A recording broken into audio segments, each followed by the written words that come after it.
प्रिय व्यूअर्स, इसी टॉपिक को इंग्लिश में देखने के लिए देखिए दृष्टि आईएएस इंग्लिश यूट्यूब चैनल।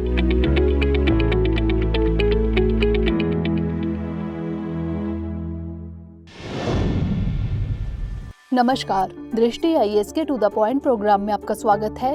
आज हम बात करेंगे सुर्खियों में सियोल 1 घोषणा के बारे में। सबसे पहले जान लेते हैं कि यह चर्चा में क्यों है। हाल ही में सियोल 1 घोषणा को अपनाने के साथ 15वीं विश्व वानिकी कांग्रेस का समापन हुआ। जान लेते हैं सियोल 1 घोषणा के बारे में।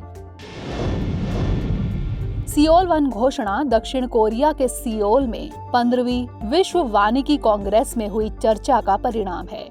घोषणा के अनुसार वैश्विक प्रतिबद्धताओं को लागू करने और अंतर्राष्ट्रीय स्तर पर सहमत लक्ष्यों को पूरा करने के लिए विश्व स्तर पर वन और परिदृश्य बहाली में निवेश को 2030 तक 3 गुना किया जाना चाहिए।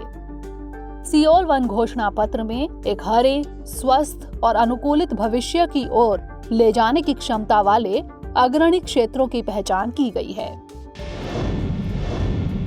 नजर डाल लेते हैं घोषणा के प्रमुख बिंदुओं पर।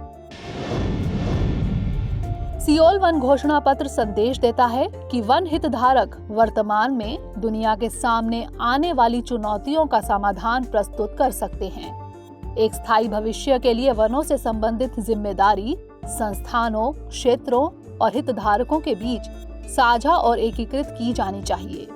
वन आधारित समाधानों में किसानों, वन समुदायों, महिलाओं और युवाओं आदि के दृष्टिकोण और उनके अधिकारों का सम्मान होना चाहिए।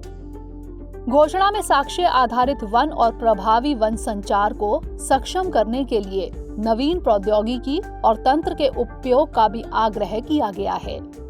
नई साझेदारी भी की गई है, जैसे एकीकृत जोखिम प्रबंधन तंत्र के साथ वनों के भविष्य का आश्वासन यानी एफर्म, वन और पारिस्थितिकी तंत्र की प्रचुरता को बनाए रखना यानी सेफ पहल, REDD+ क्षमता निर्माण के लिए मंच।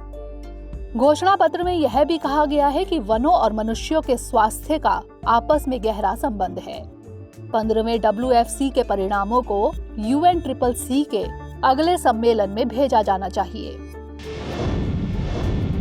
अंत में बात कर लेते हैं विश्व वानिकी कांग्रेस के बारे में। इसे सबसे प्रभावशाली वन संबंधी कार्यक्रमों में से एक माना जाता है। यह पहली बार 1926 में रोम में आयोजित की गई थी। इसकी बैठकें आमतौर पर हर 6 साल में होती हैं। यह 1954 से संयुक्त राष्ट्र के खाद्य और कृषि संगठन यानी FAO के तत्वाधान में आयोजित की जाती है। हर कांग्रेस के आयोजन और वित्तीयन की जिम्मेदारी मेजबान देश की होती है। यह वानिकी क्षेत्र के लिए प्रमुख चुनौतियों और आगे की राह पर समावेशी चर्चा के लिए एक मंच प्रदान करती है। आइए अब नोट कर लेते हैं अभ्यास प्रश्न। निम्नलिखित कथनों पर विचार कीजिए। 1. सियोल घोषणा विश्व वानिकी कांग्रेस का एक परिणाम है। 2. वर्ल्ड वानिकी Congress world wide fund for nature के तत्वाधान में आयोजित की जाती है। उपरोक्त में से कौन सा यहाँ से कथन सही है या फिर है?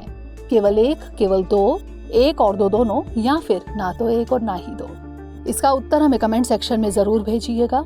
अगले सेशन में किसी नए टॉपिक के साथ मिलेंगे। तब तक के लिए धन्यवाद।